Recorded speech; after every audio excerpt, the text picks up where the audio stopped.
ಜನಗಳ ಪ್ರತಿಕ್ರಿಯೆ ನೀವು ಏನೇ ಮಾಡಿದ್ರು ಎಷ್ಟೇ ದುಡ್ಡು ಮಾಡಿದ್ರು ಬಸಪ್ಪನ ಸಾಕಿದ್ರೆ ನಮ್ಮ ಮಾತ್ರ ಜನ ಬರೋರು. ದುಡ್ಡು ಮಾಡಿದ್ರೆ ಏನು ಮಾಡಿದ್ರು ಜನ ಬರಲ್ಲ. ಈಗ ಮಳೆ ಆದ್ರೆ ಕಟ್ಟಕೊಂಡ್ರೆ ಜನ ಬರ್ತಾರ. ಕೃಷಿ ಮೇಳ ರೈತರಿಗೆ ಸಹಕಾರ ಕೊಟ್ಟಷ್ಟು ಕೃಷಿ ಮೇಳ ಇನ್ನೂ ಮುಂದೆ ಬೆಳೀತದೆ, ರೈತರು ಬೆಳೀತಾರೆ ಅನ್ನೋ ನಾನು ಹೇಳಕ್ ಇಷ್ಟಪಡ್ತೀನಿ. ಆಗಿದೆ ಅಂತ ಹೇಳಿದ್ರೆ ಇದು ಒಂದು ಹೆಚ್ಚು ಕಡಿಮೆ ಈಗ ಮುಗಿತಿರೋದು ಹಬ್ಬ ಮುಗ್ದೋಗ್ತಿರೋ ತರ ಅನಿಸ್ತಾ ಇದೆ, ಫೀಲ್ ಆಗ್ತಾ ಇದೆ ನಮಗೆ.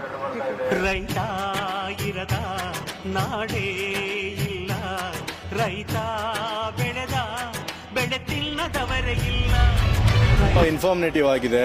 ಫಸ್ಟ್ ಥಿಂಗ್ ನಾನು ಏನು ಹೇಳಬೇಕು ಅಂತ ಹೇಳಿದ್ರೆ, ಇಲ್ಲಿ ಕೊಡೋ ಒಂದೊಂದು ಇನ್ಫಾರ್ಮೇಷನ್ ಕೂಡ ಹೊಸ ಟೆಕ್ನಾಲಜಿನ ಪರಿಚಯಿಸ್ತಾ ಇದ್ದಾರೆ. ಮತ್ತು ಹೊಸ ಯುವಕರನ್ನ ಏನು ಮಾಡಬೇಕು ಅಂತ ಅನ್ಕೋತಾ ಇದ್ದಾರೆ ಅವ್ರಿಗೆಲ್ಲ ತುಂಬ ಇನ್ಫಾರ್ಮೇಷನ್ ಸಿಗ್ತಾ ಇದೆ. ಇಲ್ಲಿ ಬಂದು ಎಲ್ಲರೂ ಇನ್ಫಾರ್ಮೇಷನ್ ತಗೋಬೇಕು ಅಂತ ಎಲ್ಲ ಯುವಕರಿಗೆ ಹೇಳ್ತೀನಿ. ಫಸ್ಟ್ ಆಫ್ ಆಲ್ ಎಲ್ಲ ಚೆನ್ನಾಗಿದೆ, ಎಲ್ಲ ಚೆನ್ನಾಗಿ ರೈತರಿಗೆ ಒಳ್ಳೆ ಉಪಯೋಗ ಆಗುತ್ತಿದ್ರಿಂದ ಎಷ್ಟೋ ಜನ ರೈತರು ಹಳ್ಳಿಯಿಂದ ಬರ್ತಾರೆ, ಸಾಕಷ್ಟು ಜನ ಇಲ್ಲಿ ಸಿಟಿಯಿಂದನೂ ಬರ್ತಿದ್ದಾರೆ. ಎಲ್ಲ ರೈತರಿಗೆ ಒಳ್ಳೆ ಯೂಸ್ ಆಗೋಂಥದ್ದು ಎಲ್ಲ ಇಟ್ಟಿದ್ದಾರೆ. ಇಲ್ಲಿ ಮಿಷಿನರೀಸ್ ಆಗಿರ್ಬೋದು ಅಥವಾ ತಂತ್ರಜ್ಞಾನ ಹೊಸ ಡ್ರಿಪ್ ಟೆಕ್ನಾಲಜಿ ಆಗಿರ್ಬೋದು, ಒಳ್ಳೆ ಮಿಷಿನರೀಸ್, ಟ್ರ್ಯಾಕ್ಟರು ಎಲ್ಲ ಇಟ್ಟಿದ್ದಾರೆ. ಚೆನ್ನಾಗಿದೆ, ಒಳ್ಳೆ ನೋಡೋದಕ್ಕೆಲ್ಲ ಫಸಲು ಎಲ್ಲ ಚೆನ್ನಾಗಿಟ್ಟಿದ್ದಾರೆ, ನೋಡೋದಕ್ಕೆಲ್ಲ ಚೆನ್ನಾಗಿದೆ ಮೇಡಮ್. Amazing experience.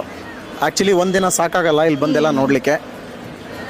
ಆರ್ಗನೈಸ್ ಮಾಡಿರೋ ಪ್ರಕಾರವಾಗಿ 4 to 5 ಡೇಸು ಕಂಪ್ಲೀಟಾಗಿ ಬಂದು ಎಲ್ಲ ಎಕ್ಸ್ಪೀರಿಯನ್ಸ್ ಮಾಡಲಿಕ್ಕೆ ಭಾಳ ವ್ಯವಸ್ಥಿತವಾಗಿ ಎಲ್ಲ ರೆಡಿ ಇದೆ. ಒಂದೇ ಪ್ಲೇಸಲ್ಲಿ ಇಷ್ಟೆಲ್ಲ ನೋಡ್ಲಿಕ್ಕೆ ಸಿಗುತ್ತಲ್ಲ ಅಂಥೇಳಿ ಒಬ್ಬ ಮನುಷ್ಯ ಜೀವನ ಪರ್ಯಂತ ನೋಡ್ಲಿಕ್ಕೆ ಏನಾಗಲ್ವೋ ಅದೆಲ್ಲ ಒಂದೇ ಕಡೆ ನೋಡ್ಲಿಕ್ಕೆ ಸಿಗ್ತಾ ಇದೆ.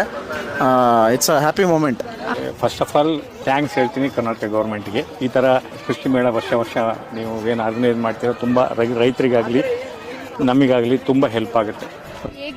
ಹೆಂಗಿದ್ರು ನಮಗೇನು ಗೊತ್ತಿರಲ್ಲ ಹಳ್ಳಿ ಕಡೆ ಹೆಂಗಿರ್ತಾರೆ ಏನು ಅಂತ, ಅದ್ರ ಎಕ್ಸ್ಪೀರಿಯನ್ಸ್ ನಮ್ಗಿದಾಯಿತು ಅಂತ ಹೇಳ್ತೀನಿ.